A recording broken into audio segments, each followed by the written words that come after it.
At ease. I want to keep this briefing brief. Time is a luxury we do not have. The bombers are awaiting our word. The president is on hold and my car is double parked outside.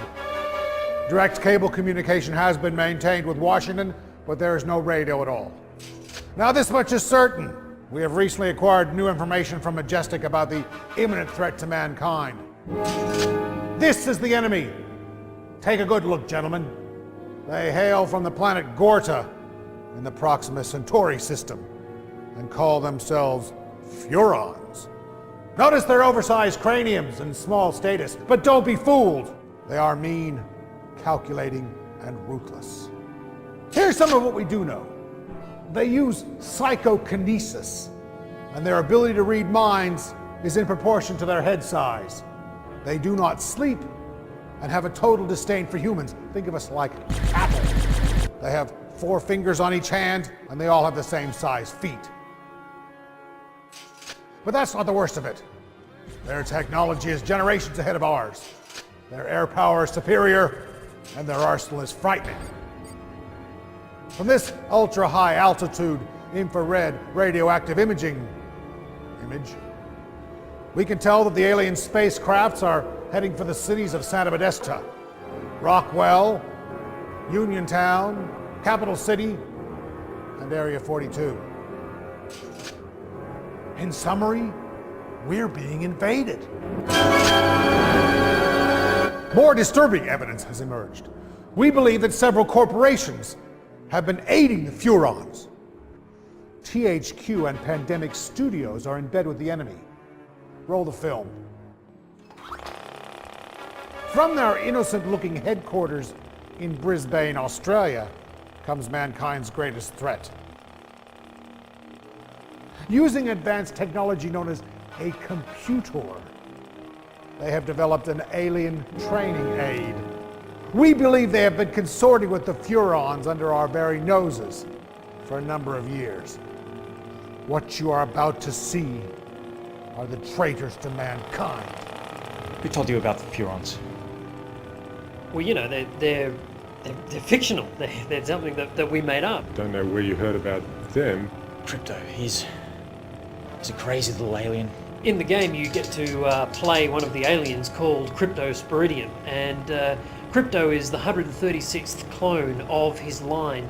The Furons have figured out how to clone people, and as a result, their race is dying. You know, certainly it's very handy for them to get their hands on our DNA. You know, I know their gene pool's depleted, and a long time ago they put some of their DNA and mixed it with ours. But you know, it's just a game, right? He's looking for brain stems. Brain stems that've got ancient Furon DNA in them. They need it to reinvigorate them, their own DNA pool. Doesn't make sense to me. I don't understand, but he's always out there, grabbing brains, human brains. In real life, humans wouldn't stand a chance. I mean, you know, they're just puny and ineffective and pathetic, really. And an alien race of any substantial power, especially the power to traverse the interstellar reaches of space, would have absolutely no trouble conquering humans. So, in the game, that's kind of the direction that we went. It's funny also because it's the 50s and everybody laughs at the 50s. Everyone can see that's funny. But when you can go into that environment and mess with it as an alien, it's quite hilarious. The lack of remorse is chilling. Pathetic humans! That's what they think of us. Well, let me tell you something. We ain't gonna get pushed around by no little 4-fingered, big-headed midgets whose sole intent is to steal our NDA. DNA. Whatever! Roll the film! Pathetic humans. All around town, you see them doing chicken dances. It's the Furon. He gets into their minds, their weak little minds. We realized when we were making the game that any alien was bound to have superior mental and technological power. The Furons have psychic powers in the game we're making, of course. They don't really exist. For instance, they have telekinesis. They can pick up objects and throw them around. It's one Furon. Crypto, he uses psychokinesis and picks up the cows. I don't know what he does with them. Why the cows? The ability to create illusions in the minds of humans. They can project an image into the mind of other humans of a human disguise. They can walk amongst us. You would never know there's a Furon amongst you. Yeah, they have psychic abilities. You know, they can read minds and hypnotize people, and even an anal probe, which is kind of uncomfortable to talk about. That's not all. It gets worse. Guns, tanks, bombs. They're like toys against them. This is what we're up against. Roll the film.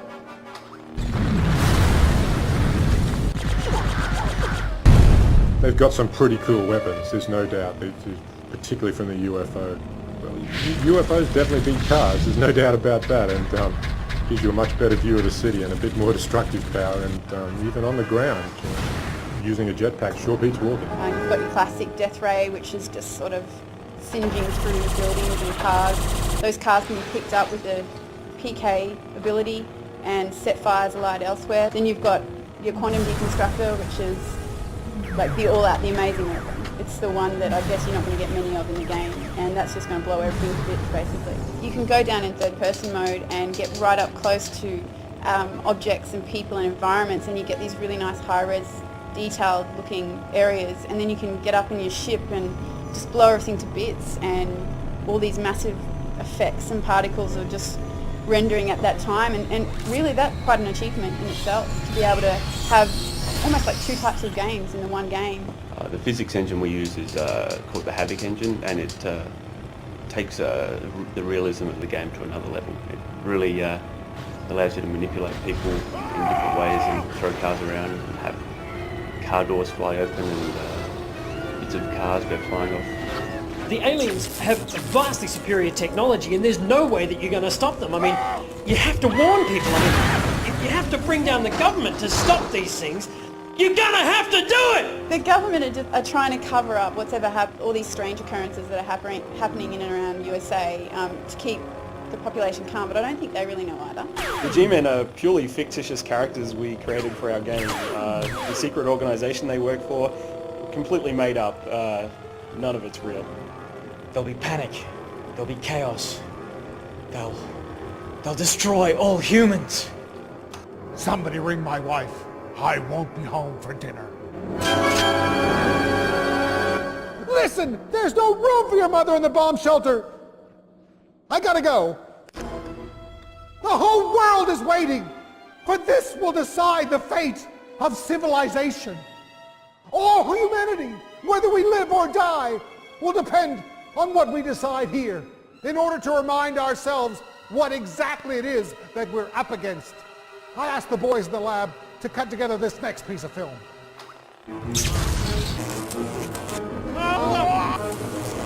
The coolest thing about the game is that you can take the form of an alien and run amok in human society. 50s America, I mean, let's face it, you've seen them. They've totally got it coming.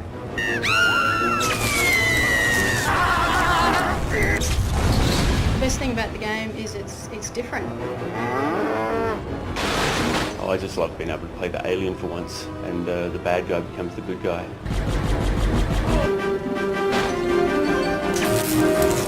I love just getting in the UFO and just blowing stuff up.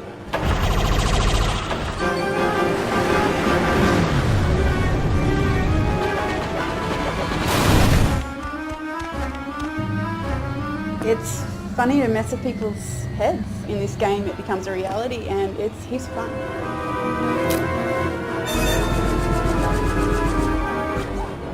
I don't think you understand the kind of power that these guys have.